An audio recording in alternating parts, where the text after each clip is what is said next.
after many weeks and almost months, I would say, on streets and highways and countryside roads, I'm back on the Great Trail. It started literally at the Manitoba border, and yeah, there's the trail which is parallel to the old highway number 44, but this trail is really like for hikers and maybe for very lightweight mountain bikers. So I didn't take that trail. I followed instead the highway route 44, which is an old historic highway, so literally no traffic, or just a little bit. And yeah, once I arrived in Rennie, a small little township, there another trail starts, another trail section called the North Whiteshell Trail, I think. And luckily I found a ranger office which were staffed, and so I could ask the people there. And again, luckily there was one guy who was really up to date, and he gave me a paper map. And it's from 2015, but at least he could tell me which sections are rideable and which not. Yeah, as you see here, that's the trail right now. So it's partly gravel and partly feels like just lawn, but at least it's mowed, so it's actually quite easy to ride. And yeah, there are a few sections which are not rideable. He told me they're barely hikeable. So again, that's a big flaw in this so-called Great Trail system. Yeah, those guys who created that trail network sitting in BC in front of their computers probably and don't even know what's going on in the field. And the ranger told me that he doesn't know who's really responsible for that trail. So they are not. So the provincial park doesn't have something to do with that trail, so it must be someone else. So no one really knows about the trail conditions, and that's quite symptomatic for probably the whole trail network. And I'm feeling like a little bit like a guinea pig trying it out, and so far so good today. And yeah, let's hope it stays like that and I can avoid this non-rideable sections, and I'll let you know later.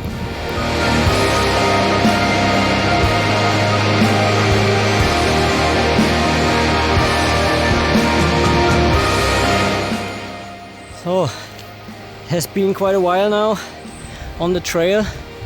It was, as expected, very difficult. And I'm right now at a point where I say maybe I'm following the 307, which is almost parallel to the trail. And the trail is not so super scenic. It goes over bedrock, gravel, and yeah, I mean at this stretch here from Jessica Lake on, it's quite good visible, and it seems that they did some maintenance on the trail, so the grass is cut, and it's actually good riding for a mountain bike, and I have a mountain bike. It's heavy packed though, but it's okay.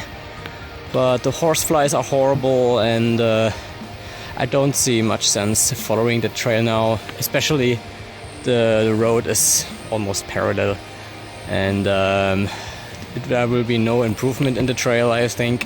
You can have a look here. That's all. You see the bedrock over there? So it's almost how it looks like. And yeah, at some point the trail will anyway go into roads and follow south to Winnipeg.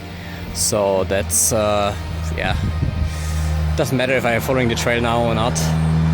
And it was a good trial. And so I know what to expect from this region. But for everyone who wants to follow the Great Trail on a road bike or gravel bike, be warned, it's quite difficult. With a mountain bike, it's almost impossible too. I followed it quite a while, but yeah, I think the road is nicer now.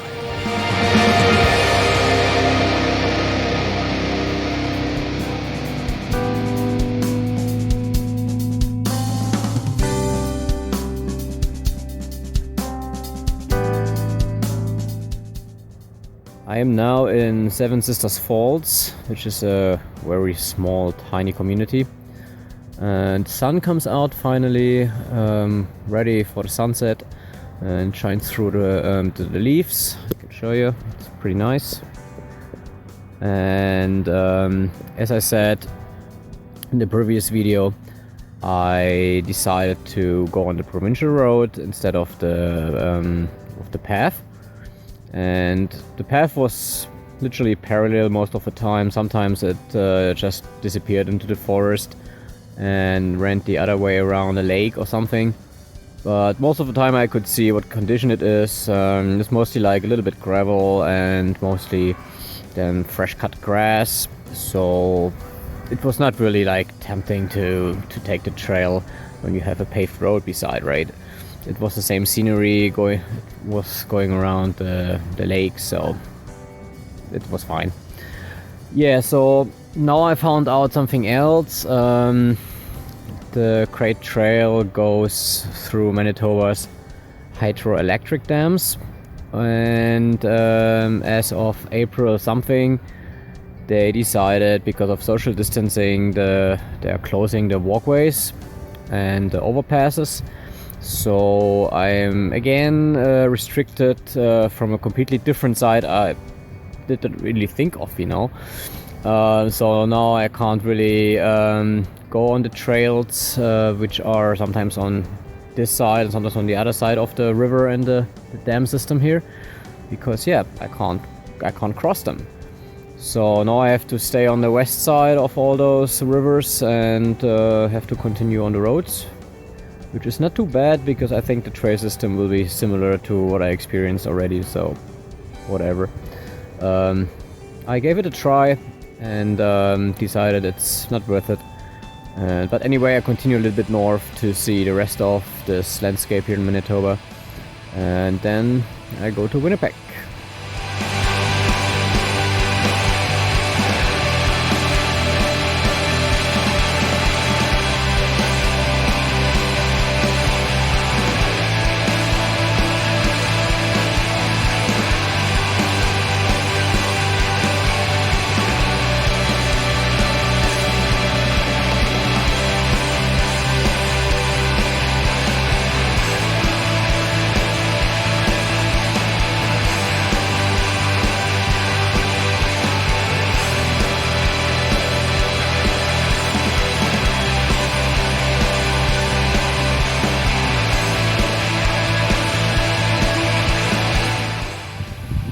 So, one last video from the trail. I did not want to take one, but I am now at a point where I want to show you something. Yeah, this morning I started in Seven Sisters Falls, and I saw two cyclists going over the dam, and so I gave it a try, and surprisingly the Seven Sisters Falls hydroelectric dam was open, and it was a very nice trail to Pinava then.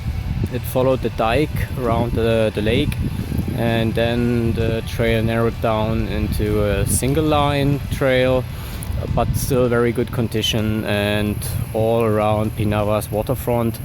It was very nice riding, and yeah, so the northern section, which almost encloses Pinava, this was a little bit of a mistake. It's a pure mountain bike trail. So you have again huge outcrops, you have granite rocks, wooden paths full of roots, and yeah, it's very surprising that my bike Rubicon managed it without a broken spoke, because I'm very heavy packed. So, I mean, I have a mountain bike, so it was possible to do it, but it was not a pleasure. After that I continued on the roads again, and at some point where I could see the trail is fairly good condition, I did the trail again, and it was mostly like gravel roads or like kind of like maintenance roads, and I think definitely possible with road bikes as well. Maybe gravel bikes, road bikes maybe not. Yeah, now I am in Great Falls, and I want to show you something. There it is. So now I'm at the point where I can't cross the dam, and the trail continues on the other side. So now I don't have any other choice. I have to go on the highway or the provincial road, and yeah, will be okay. But right now I'm in the mood to check it out, you know, and now it's closed. but I knew that this could happen. Okay, that's it for today.